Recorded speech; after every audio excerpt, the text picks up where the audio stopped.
মন্দাক্রান্তা সেনের লেখা কবিতা নকুল সাহেব। শোনো শোনো সবাই, একটা মজার কথা শোনো।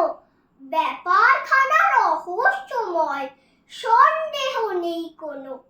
বাংলাদেশের ঘরে ঘরে সকল ছেলে মেয়ে হঠাৎ এমন খেপলো কেন? সাহেব হতে চেয়ে বাঙালি বাপ মায়ের শিশু যখন গেল স্কুলে, অন্য ভাষার চাপে নিজের ভাষায় গেল ভুলে। ইংরেজি আর হিন্দি জানে, জানে না কেউ বাংলা। শিক্ষিত কি বলে এদের? এদের বলে হ্যাংলা। অন্য লোকের নকল করে, নকল করেই ধন্য। আমাদের তো লজ্জা পাওয়া উচিত ওদের জন্য।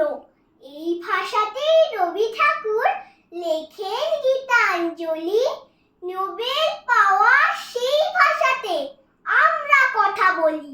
এমন বিরাট মর্যাদা আর কথা ভাষায় আছে, আমরা কেন বেঁকিয়ে যাব অন্য ভাষার কাছে? তাই তো বলি, আপত্তি